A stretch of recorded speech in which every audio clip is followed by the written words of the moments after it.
Hello friends. तो आज हम करने जा रहे हैं पायरो सीक्वेंसिंग, जो कि एक डीएनए को सीक्वेंस करने की टेक्निक है। DNA sequencing technique by which we can sequence और we can know the order of nucleotide present in a DNA molecule. यानी कोई भी एक सीक्वेंस है जैसे CATGC, तो हमें इसको पता करना है। हमें ये नहीं पता, हमें एक फ्रेगमेंट दिया हुआ है डीएनए का सिर्फ, और उसके अंदर ये सब प्रेजेंट है। तो हमें इन न्यूक्लियोटाइड्स को पता करने के लिए हम पायरो सीक्वेंसिंग का यूज़ करते हैं। तो ये based on the principle of sequencing by synthesis है। यानी हम इस टेम्पलेट डीएनए का सिंथेसिस करेंगे जिससे कि हमारे को न्यूक्लियोटाइड्स की सीक्वेंस पता लग जाएगी। यानी ये 5 प्राइम टू 3 प्राइम एक डीएनए टेम्पलेट स्ट्रैंड है जिसकी हम सिंथेसिस करेंगे। यहाँ पे प्राइमर ऐड करके इसकी सिंथेसिस करेंगे। जब हमें ये वाली सीक्वेंस पता होगी तो हम उसके कंप्लीमेंट्री दूसरी सीक्वेंस अपने आप पता लग जाएगी। तो अब हम देखते हैं इसको पायरो सीक्वेंसिंग क्यों कहते हैं। इसमें पायरोफॉस्फेट इन्वॉल्व होता है, इसलिए हम इसको पायरो सीक्वेंसिंग कहते हैं। ठीक है, अब इसका प्रिंसिपल की बात करते हैं। इसके प्रिंसिपल में क्या होता है, हम एक डीएनए सिंथेसिस के लिए हमें एक टेम्पलेट चाहिए और एक प्राइमर चाहिए। प्राइमर का काम क्या होता है, 3 प्राइम OH ग्रुप प्रोवाइड करना होता है। ठीक है, तो अभी हम इसमें एक न्यूक्लियोटाइड लेंगे जिसमें से जो ये फॉस्फोरस है ये बॉन्ड बनाएगा 3 प्राइम OH ग्रुप के साथ, और जो ऊपर वाले 2 फॉस्फेट हैं ये दोनों रिमूव हो जाएंगे एज अ पायरोफॉस्फेट। तो सबसे मेन कंपोनेंट यहाँ पे ही पायरोफॉस्फेट ही है। जो ये 2 फॉस्फेट हैं ये दोनों मेन कंपोनेंट है जो सीक्वेंसिंग के अंदर इम्पोर्टेंट रोल प्ले करेंगे। तो अभी हम इसको कंप्लीट प्रोसीजर को देखते हैं ये कैसे होता है।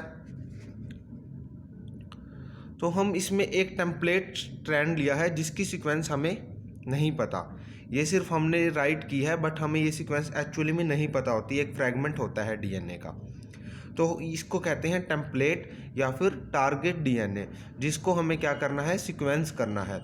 तो अब हम इसमें न्यूक्लियोटाइड्स ऐड करेंगे। In pyrosequencing we add only 1 type of nucleotide at a time. हम एक टाइम पे एक ही टाइप के न्यूक्लियोटाइड डालेंगे। यानी हम अगर एडेनिन ऐड कर रहे हैं तो हम एडेनिन ही डालेंगे, ओनली ऐड करेंगे। और अगर हम साइटोसिन ऐड कर रहे हैं तो हम सिर्फ साइटोसिन ऐड करेंगे, कोई और न्यूक्लियोटाइड उस टाइम पर ऐड नहीं करेंगे। Suppose we are adding 4-5 adenine nucleotides, then we add only 1 type of nucleotide at one time. Means अगर हम एडेनिन डाल रहे हैं, इसमें ऐड कर रहे हैं, तो सिर्फ एडेनिन को ही ऐड किया जाएगा, कोई और दूसरा न्यूक्लियोटाइड ऐड नहीं किया जाएगा उस टाइम पे। तो अगर हमने एडेनिन ऐड किया तो वो बाइंड हो जाएगा थायमिन के साथ कॉम्प्लीमेंट्री। सो 3 प्राइम OH ग्रुप है जो प्राइमर का, वो फॉस्फोडाइएस्टर बॉन्ड बनाएगा एंड अपर 2 फॉस्फेट जो कि मैंने डायग्राम में दिखाए थे पीछे, वो रिमूव हो जाएंगे as a pyrophosphate. And this pyrophosphate enzymatic reactions करने के बाद लाइट प्रोड्यूस करेगा, और ये लाइट सिग्नल क्या हो जाएगा, डिटेक्ट कर लिया जाएगा। जैसे आप देख सकते हैं ये पायरोफॉस्फेट है, इसके ऊपर सल्फराइलाइज एंजाइम वर्क करेगा जो इसको ATP में कन्वर्ट कर देगा। ये ATP लूसीफरीन नाम के एक सबस्ट्रेट के ऊपर लूसीफरेज एंजाइम की हेल्प से लाइट प्रोड्यूस करेगा, और ये लाइट को पायरोग्राम में डिटेक्ट कर लिया जाएगा, जिसकी इंटेंसिटी ही बताएगी कि वो कितने बॉन्ड्स, कितने उसमें एडेनिन या थायमिन हैं। From this we can conclude that a complementary nucleotide of adenine is present in our target DNA at the first। अगर ये बाइंडिंग होगी, हमने एडेनिन न्यूक्लियोटाइड्स डाले थे और आप जैसे देख सकते हैं इस फर्स्ट में इस यहाँ पर थायमिन है, एडेनिन थायमिन के साथ बाइंड हुए हैं तभी पायरोफॉस्फेट रिलीज हुआ है। पायरोफॉस्फेट रिलीज हुआ है तभी ATP जनरेट हुए, तभी लाइट प्रोड्यूस हुई। अगर यहाँ पर एडेनिन थायमिन के साथ बाइंड नहीं होता तो यहाँ पर लाइट प्रोड्यूस नहीं होती। अभी हम इसको आगे कंटिन्यू कर रहे हैं।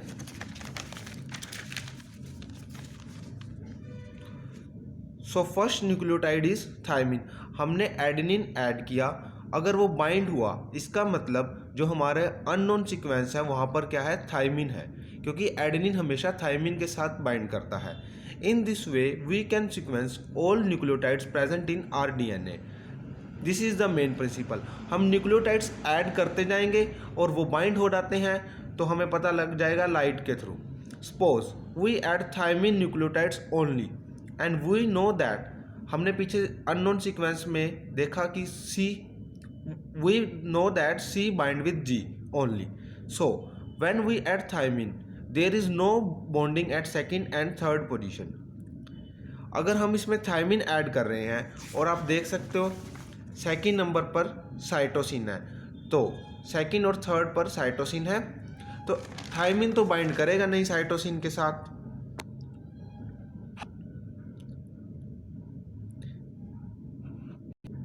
थायमिन साइटोसिन के साथ बाइंड नहीं करेगा तो पायरोफॉस्फेट रिलीज नहीं होगा, ना ही लाइट प्रोड्यूस होगी, तो ना हमें कोई लाइट मिलेगी, ना पायरोग्राम में कोई पीक मिलेगा।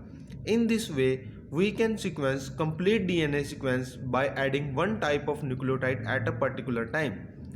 DNA synthesis is involved, so we call it sequences by synthesis. अब हम इसका complete procedure देखेंगे। सबसे पहले हमने देखा जैसे टेम्पलेट स्ट्रैंड चाहिए हमें और प्राइमर चाहिए, तो हम टेम्पलेट प्रिपरेशन करेंगे और फिर पायरो सीक्वेंसिंग रन करेंगे। इसके कई बार इंजाइम्स भी पूछ लिए जाते हैं कम्पिटिटिव एग्जाम्स में, जैसे इसमें डीएनए पॉलीमरेज 1 चाहिए जो सिंथेसिस करेगा, क्योंकि इस टेक्निक का नाम ही क्या है, सीक्वेंसिंग बाय सिंथेसिस। एटीपी सल्फराइलेज चाहिए, लूसीफरेज चाहिए, अपायरेज चाहिए। अभी हम इनके फंक्शंस भी देखेंगे। तो अभी हम देख रहे हैं टेम्पलेट प्रिपरेशन, यानी जो हमारे पास अननोन फ्रेगमेंट है हम उसको एज अ टेम्पलेट या टारगेट डीएनए कैसे यूज़ करेंगे।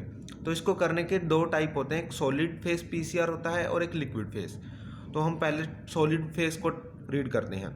टारगेट डीएनए को हमें क्या बनाना है, इमोबलाइज्ड बनाना है ताकि वो मूव ना करे।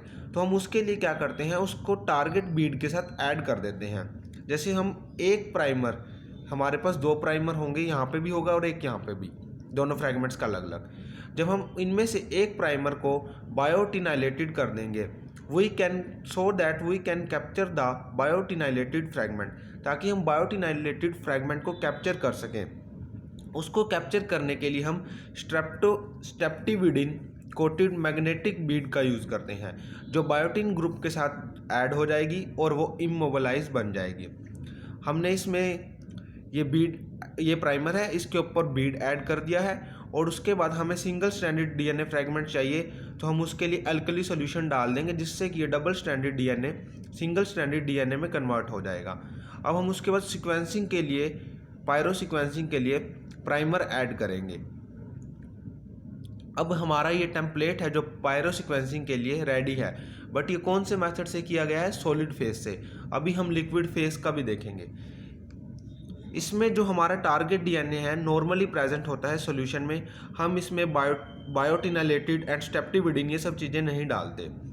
तो टारगेट डीएनए है, इसमें एक प्राइमर ऑलरेडी ऐड होता है जो कि पीसीआर के टाइम पे यूज़ किया गया था, तो हम उस पीसीआर वाले प्राइमर को करेंगे रिमूव, और जितने भी अनबाउंड न्यूक्लियोटाइड्स हैं उनको भी रिमूव करेंगे।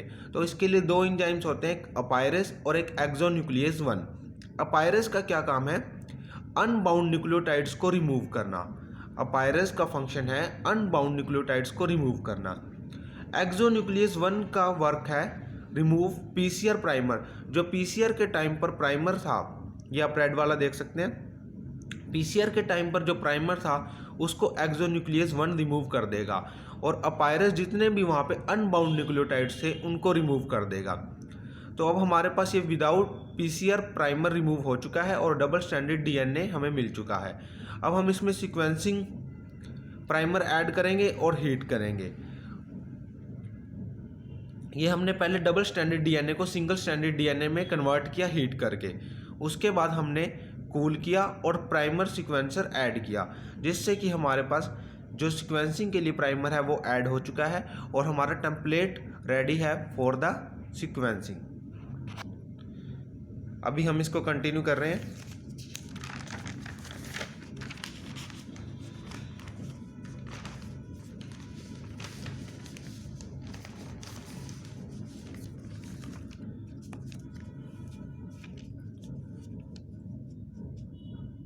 तो हम इसमें न्यूक्लियोटाइड ऐड करते जाएंगे और डीएनए पॉलीमरेज 1 उसको ऐड करता जाएगा। ये हमारी अननोन सीक्वेंस है, मींस ये एक फ्रैगमेंट है जिसकी सीक्वेंस हमें नहीं पता। तो हम इसमें न्यूक्लियोटाइड ऐड करते जाएंगे और प्राइमर उनको कंप्लीमेंट्री बॉन्ड बनाता जाएगा। अगर बॉन्ड बनेगा तो लाइट प्रोड्यूस होगी, बॉन्ड नहीं बनेगा तो लाइट प्रोड्यूस नहीं होगी। तो हम ऑर्डर ऑफ न्यूक्लियोटाइड देखते हैं। हम सबसे पहले ऐड करते हैं DATP, then DCTP, then GTP, then TTP। हम इसी सीक्वेंस में इन न्यूक्लियोटाइड्स को ऐड करते हैं। जो जो न्यूक्लियोटाइड बाइंड होता जाएगा अपने कंप्लीमेंट्री न्यूक्लियोटाइड के साथ, बेस पेयर के साथ, तो पायरोफॉस्फेट रिलीज होगा। APS सबस्ट्रेट के ऊपर सल्फराइलेज एंजाइम काम करेगा और ATP प्रोड्यूस हो जाएगा। अब ये ATP लूसीफरीन सबस्ट्रेट के ऊपर लूसीफरेज एंजाइम की हेल्प से वर्क करेगा और लाइट प्रोड्यूस होगी। तो वही हम इसको ऐड कर करके देखते हैं एक दो nucleotide. Suppose we add 3 DATPs, यानी हमने एडिनोसाइन ऐड किए 3। तो हमने देखा था फर्स्ट सीक्वेंस है जो वो है, फर्स्ट न्यूक्लियोटाइड है थायमिन। तो हमने जब A ऐड किया तो उसके साथ थायमिन बाइंड कर जाएगा। Thymine is present at first which is complementary for DATP, यानी फर्स्ट में हमने देखा अननोन सीक्वेंस में थायमिन प्रेजेंट है तो वो DATP के साथ बाइंड कर जाएगा। So 1 adenine will be incorporated against this thymine and 1 pyrophosphate will be released। एक थायमिन और एडेनिन की बाइंडिंग होगी जिससे एक पायरोफॉस्फेट रिलीज होगा, और पायरोफॉस्फेट जैसा हमने पहले ऊपर भी देखा था ATP में कन्वर्ट होगा सल्फराइलेज एंजाइम की हेल्प से, और वो APS सबस्ट्रेट के ऊपर वर्क करेगा जिससे कि एडिनोसाइन, APS का फुल फॉर्म है एडिनोसाइन फॉस्फोसल्फेट। ये ATP अब लूसीफरेज एंजाइम की हेल्प से लूसीफरीन सबस्ट्रेट के ऊपर वर्क करेगा और लाइट प्रोड्यूस करेगा। Finally, light produced is detected and it gives peak in pyrogram. From this, we can conclude that complementary of nucleotide A is present at first position in our target DNA, that is thymine. Means हमने adenine add किया, हमें ये पता है कि हमने adenine add किया। अगर वो बाइंड होता है, अगर वो अपने कंप्लीमेंट्री बेस पेयर पर बाइंड होता है, यानी वहाँ पर थायमिन प्रेजेंट है, क्योंकि एडेनिन हमेशा थायमिन के साथ बाइंड करता है, और हमें ये पता लगता है लाइट के थ्रू कि वहाँ पर बाइंड हुआ है या नहीं हुआ। एक्सेस DATPs, यानी एक एडेनिन थायमिन के साथ बाइंड कर गया बट हमने 3 ऐड ऑन किए थे या फिर नंबर ज़्यादा ऐड ऑन किया था, तो वो apyrase enzyme excess adenine thymine adenine को डिग्रेड कर देगा। नाउ वी ऐड DCTPs, यानी अब हम साइटोसिन को ऐड करेंगे। Cytosine don't get incorporated because there is no complementary nucleotide at second and third position. So there will be no pyrophosphate, no ATP, no light. There is no peak for DCTPs, and a pyrase enzyme will degrade all DCTPs. Means हमने जब cytosine add किया उसके complementary second third position पर कोई group ही नहीं है तो फिर वहाँ पे ऐड नहीं होगा, बाइंड नहीं होगा तो कोई लाइट नहीं मिलेगी और ना ही कोई पीक मिलेगा। अब हम ऐड करेंगे GTPs, यानी गुआनिन। जब हम GTP ऐड करेंगे तो वो सेकंड और थर्ड पोजीशन पे ऐड हो जाएंगे क्योंकि वहाँ पर साइटोसिन प्रेजेंट है। So 2 pyrophosphate will be released, 2 ATP will be formed and light get generated. और जो हमें पीक मिलेगा वो थोड़ा हाई मिलेगा क्योंकि वो 2 गुआनिन रेजिड्यूज का है, और जो एक्सेस अपायरेज एंजाइम एक्सेस DCTPs हैं उनको डिग्रेड कर देगा। अब हम ऐड करेंगे thymine residues. Here the complementary bind करेंगे 3 A न्यूक्लियोटाइड के साथ जिससे कि ATP प्रोड्यूस होंगे 3 और लाइट प्रोड्यूस होगी, और जो हमें पीक मिलेगा वो 3 थायमिन का मिलेगा। अपायरेज विल डिग्रेड एक्सेस DCTP। जितने बाइंड होने हैं न्यूक्लियोटाइड्स उतने बाइंड हो जाएंगे और एक्सेस वाले अपायरेज एंजाइम डिग्रेड कर देगा। अब हम DATPs यानी एडेनिन रेजिड्यूज दोबारा से ऐड करेंगे, फिर हमें एक पीक मिलेगा, फिर हम CTP ऐड करेंगे, फिर हमें कोई पीक नहीं मिलेगा। ऐसे ही हम ऐड ऑन करते जाएंगे और जब जब हमें पीक मिलेगा तो हमारे पास पायरोग्राम का एक कर्व आ जाएगा। When we convert these peaks into their complementary sequences, जब हम इन पीक्स को, जो हमें पीक्स मिले हैं, कंप्लीमेंट्री सीक्वेंस में चेंज करेंगे तो हमें टारगेट डीएनए या अननोन फ्रैगमेंट का सीक्वेंस पता लग जाएगा। तो अभी हमने पीछे एक पॉइंट ध्यान रखना है, यहाँ पे DATP जो हम ऐड कर रहे हैं वो डायरेक्टली एक्ट कर सकता है as ATP, directly act as ATP और लाइट प्रोड्यूस कर सकता है instead of adding in nucleotide sequence. यानी हमने DATP ऐड किया तो वो न्यूक्लियोटाइड पे बाइंड करने की बजाय वो डायरेक्ट लाइट प्रोड्यूस कर सकता है, इसलिए हम यूज़ करेंगे DATP में deoxyadenosine thiotriphosphate that can not converted into light by luciferase enzyme. तो जो ये हमारा कर्व मिलेगा ये कुछ ऐसा मिलेगा। अभी मैं इसको आपको इसकी अननोन सीक्वेंस भी दिखाता हूँ। अब हमें जो ये पीक्स मिले हैं, देखो A के पीक है, 2 के G के पीक्स हैं, 3T के, A के फिर कोई पीक नहीं है, फिर T का पीक है, फिर कोई पीक नहीं है, फिर 2G का। तो हम जब इनके जो ये पीक्स हैं और जो ये पीक्स नहीं है इनके कंप्लीमेंट्री बेस पेयर्स राइट करेंगे तो हमारे अननोन DNA सीक्वेंस आ जाएगी। हमारे को ये पता था कि हमने एडेनिन ऐड किया है, साइटोसिन ऐड किया है, गुआनिन ऐड किया है, थायमिन ऐड किया है। जब ये बाइंड होंगे तो हमें पता लग जाएगा इसके कंप्लीमेंट्री वाला है या नहीं है। तो हमने जैसे A ऐड किया और ये बाइंड हुआ तो हमें एक पीक मिला, पीक बाइंड हुआ यानी वो थायमिन के साथ पीक हुआ था, यानी इसके कंप्लीमेंट्री थायमिन प्रेजेंट था। जब हमने C ऐड किया तो हमें कोई भी पीक नहीं मिला क्योंकि वो बाइंड नहीं हुआ, और मीन्स वहाँ पर क्या प्रेजेंट थे, C प्रेजेंट थे। जब हमने G ऐड किया, G गुआनिन ऐड किया तो हमें 2 पीक मिले, यानी सेकंड साइड पे 2 पीक थे। हमें ये C का इतना नहीं देखना, हमें ये देखना है कि जब हमने G ऐड किया तो हमें 2 पीक मिले, यानी उस सीक्वेंस के अंदर 2 C थे। अभी हमने थायमिन ऐड किया तो हमें 3 पीक मिले, हमें 3 पीक्स मिले। तो 3 पीक्स मिलने का मतलब वहाँ पे 3 थायमिन थे जो वो बाइंड हुए हैं। 3 थायमिन 3 एडेनिन के साथ सिर्फ बाइंड हो सकते हैं, तो वो 3 एडेनिन थे वहाँ पर। जब हमने एडेनिन ऐड किया और हमें उसका 1 पीक मिला, 1 पीक मिलने का मतलब यहाँ पे उसकी इंटेंसिटी से है, तो एडेनिन के सामने यानी कंप्लीमेंट्री में थायमिन था। जब हमने C ऐड किया तो हमें कोई पीक नहीं मिला, यानी वहाँ पे C से कंप्लीमेंट्री कोई नहीं था। जब हमने G ऐड किया तो भी कोई पीक नहीं मिला, यानी उसके कंप्लीमेंट्री कुछ नहीं था वहाँ पर। जब हमने फिर थायमिन ऐड किया तो हमें पीक मिला, पीक मिलने का मतलब हमें बाइंड हुआ होगा, बाइंड हुआ यानी वहाँ पर एडेनिन था। जब हमने एडेनिन ऐड किया तो हमें कोई पीक नहीं मिला, यानी एडेनिन के कंप्लीमेंट्री नहीं है कोई बेस पेयर। जब हमने साइटोसिन ऐड किया तो फिर हमें कोई पीक नहीं मिला, यानी उसके कंप्लीमेंट्री नहीं है। जब हमने G ऐड किया तो हमें 2G का पीक मिला, तो यानी वहाँ पर सामने 2 C प्रेजेंट थे, जैसे आप सीक्वेंस में देख भी सकते हैं। मीन्स हमें सिंपल लैंग्वेज में ये कहें तो हमें ये पता है हम कौन से न्यूक्लियोटाइड्स ऐड कर रहे हैं। अगर वो बाइंड करेंगे वहाँ पर तो उनका कंप्लीमेंट्री बेस पेयर है, अगर वो वहाँ पर बाइंड नहीं करते तो यानी उनका कंप्लीमेंट्री बेस पेयर नहीं था। If you like the video, you can subscribe my channel for more videos.